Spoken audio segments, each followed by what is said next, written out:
So I have another tree here that belongs to my friend Shomu here, and it is a lovely Deshojo. You can see the color is already changing green like all Deshojos do. They stay red like this for about 2 months, and by the 3rd month they start changing color.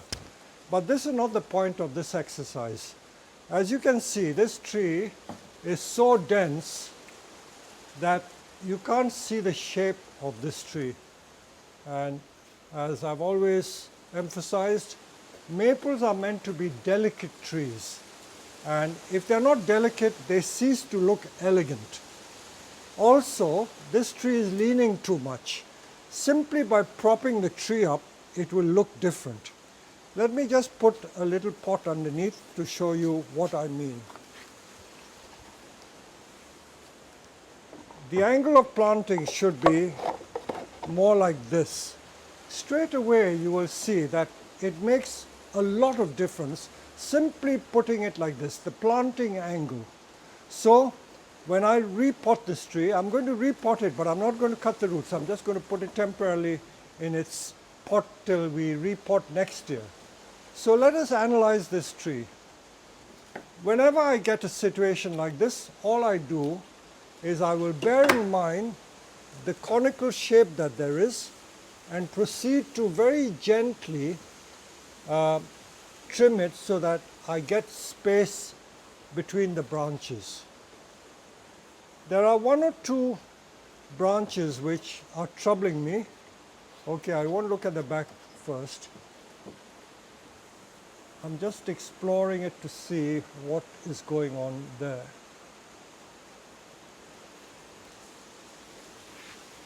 Mind you, when I prune maples, which are garden trees, I analyze the tree in exactly the same way.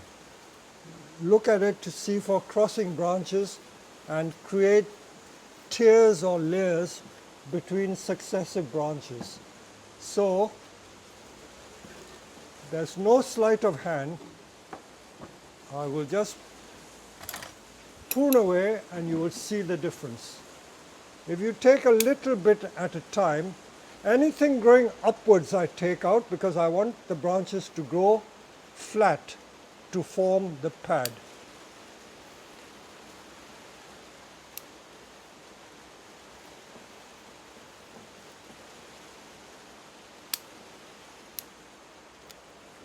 I don't know why I pruned that one. Okay, I may keep that one. Now this one troubles me. This is hiding the tree. This tree is a rather unusual design because it's almost like a broom style with a fork there. That looks ugly. Most people will want the tree with a single trunk. But since we've got this situation, I'm not going to change it. I'm just going to remove this one. I just want to reveal the trunk. It still looks a natural tree. If I can bring the bag trick again, for the purists, there are a lot of people say, oh, this Peter Chan doesn't know what he's talking about. They would just say all maples should be single trunk like that. That is also possible. I'm not saying it's not impossible, but it would be a pretty drastic decision to do that. I would rather just let this be a natural shaped tree, since it's grown like this, and have that style for another tree. So I'm not going to bother to change it that much. So let's carry on thinning the tree and see what happens. All I'm doing is looking for upward pointing branches.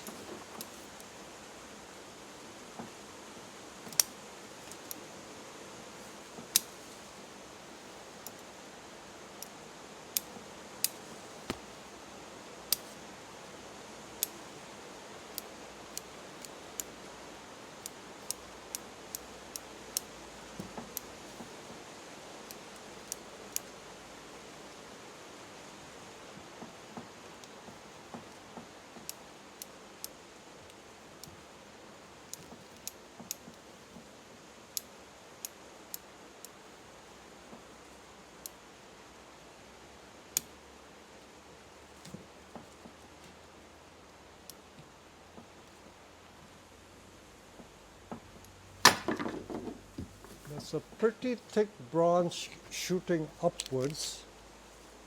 I'm going to just remove that. Let me just see what happens. I think I can remove it.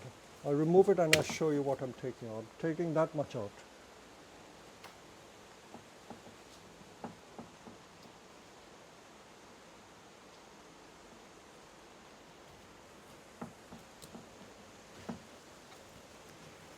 There's a back branch there that I don't need.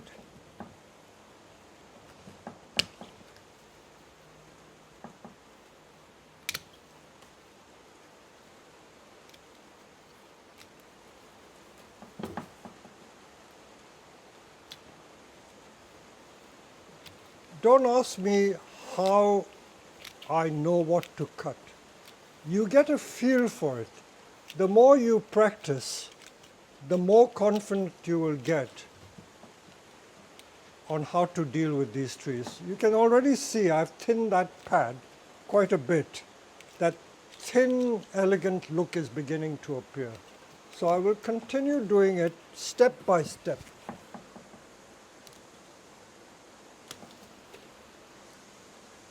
The thing is not to take massive chunks out all at once. Take a little bit at a time.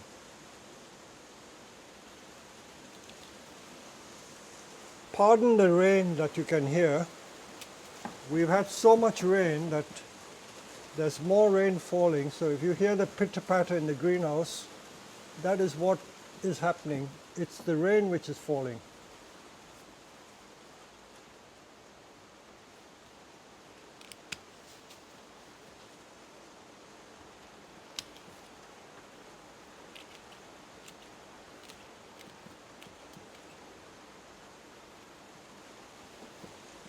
Now there's a situation here. If you come close, there are lots of branches here. 1, 2, 3. I think if I take the center one out, I can create space. Straight away, I've created some space there by taking that out. Thinning the branches is not just aesthetic.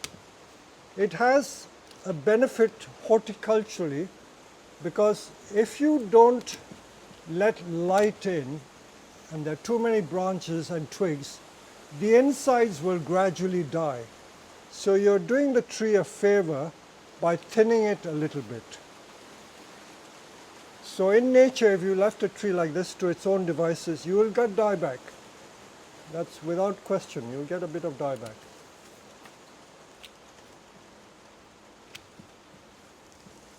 I'm just gently removing a little bit at a time. I think in the few minutes that I've worked, I think you can see some difference already. There's already some difference. So bear in mind, the object is to make the maples look elegant.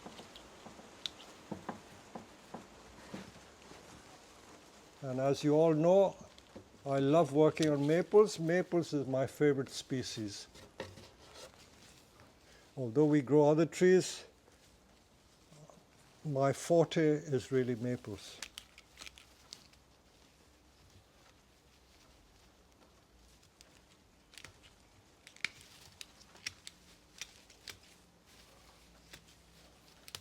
I'm not just cutting the ends, I'm actually going inside the tree and exploring to see if there are crossing branches, too many branches. I'm just taking it off. Look at that. Look at how much we've removed so far. That's quite a lot. And the tree is still dense, still very, very dense.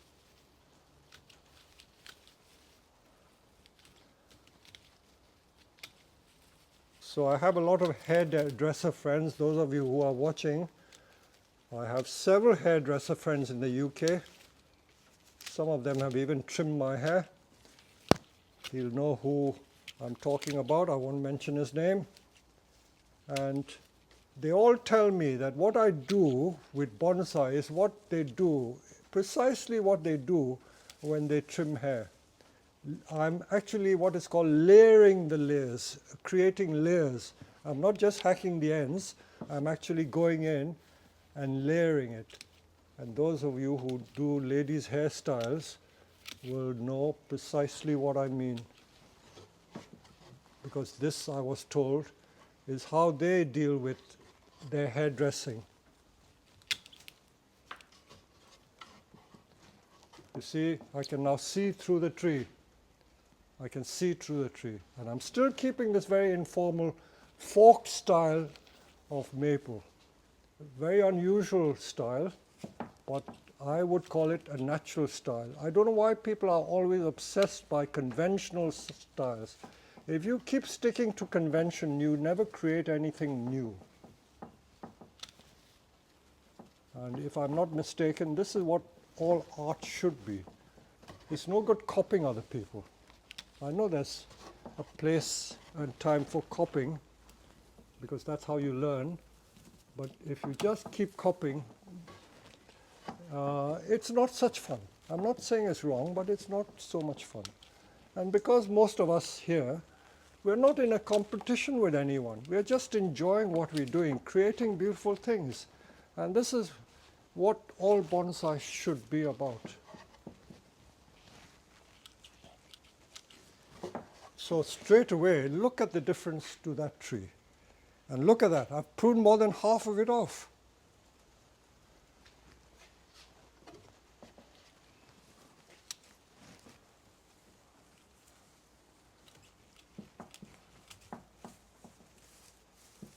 I keep telling some of my potential customers that if they expect me to work on a time basis, I've had several people ask me to come and prune their garden trees. And when I tell them what I charge, of course some of them are quite willing to pay for it, but I always warn them that I don't charge by the time. I don't charge by the hour. I charge for the work, because I work too fast. What I can do in 1 hour would take a lot of people 5-6 hours. They would stand and decide which branch to cut. It'll take them half an hour just to decide which branch to take off. I'm sure you know what I'm meaning.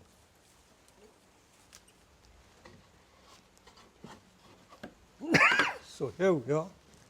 We got so far.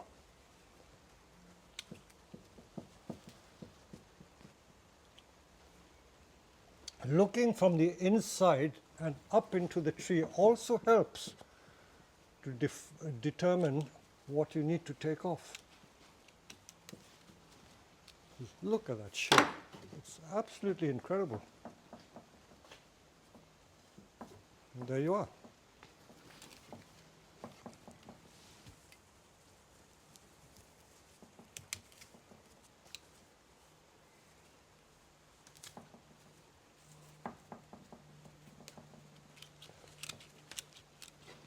And I certainly don't think I have scamped it at all. There's a lot taken off, lots taken off. And the pot I'm going to put it in, I will show you.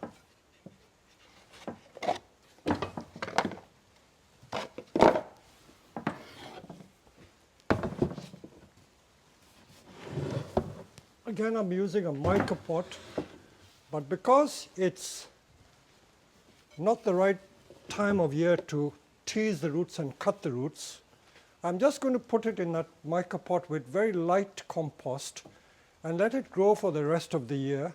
And next February, we will take it out and do a radical repot. That means tease the roots, because I dare say it is very, very pot bound. And that is the temporary pot we're going to put it in. So let's have a look at the roots. I won't show you the repotting process. I'll just take the roots out and show you.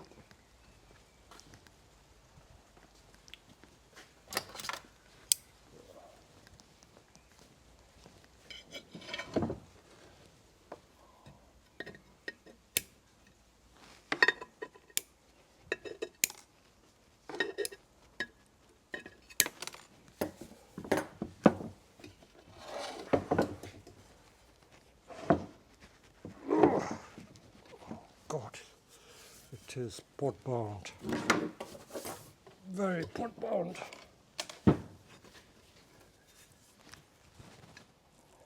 Oh God! So look at that, absolutely pot bound, very tight. This is a really pot bound tree. absolutely solid. So I'm just going to tease it gently and put it in that pot. I'll bring the, keep filming, I'll just show you. I'm not going to do a radical repot. I'm just going to loosen the roots like that. Just loosen it all around and put it in that pot. So the next shot is showing you this tree put in this pot. Right, so we're ready to put it in its temporary pot. I always emphasize this is a temporary pot because we're going to deal with it again next spring in February.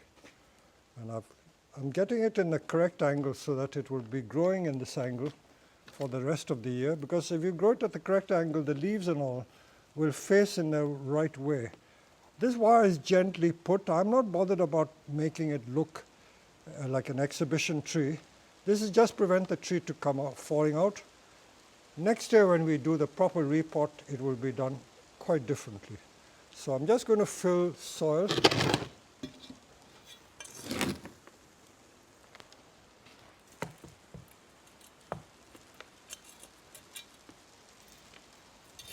So our soil here is a mixture of pine bark, akadama, and a Japanese volcanic grit.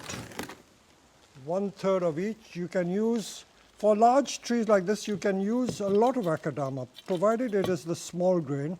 Don't use a very large grain. What we call the standard grain is fine. But I'm always dubious about using 100% akadama. Not that it won't work, but it can become too dry. So I'm just keeping this compost very loose because it's only going to be temporary for this year. Of course, I make sure that the roots touch every bit. I've not done any severe cuts. The biggest cut is only like 1/8 of an inch. So let's take it back to the bench and we have another look and see how the tree looks.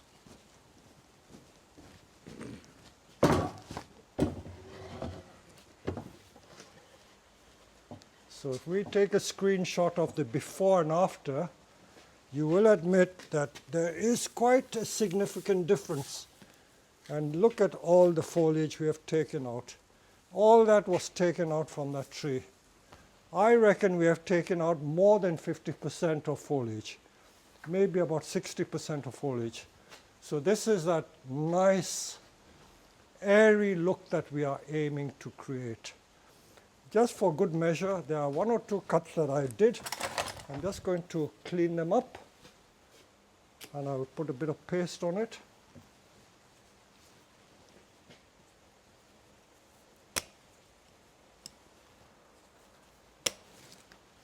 Sometimes I leave a little stub so that it dies back to that point.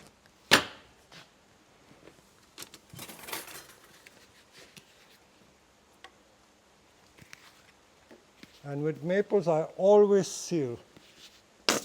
As I say, with conifers, I'm not that bothered. But with maples, I always seal. It helps the callousing to happen faster.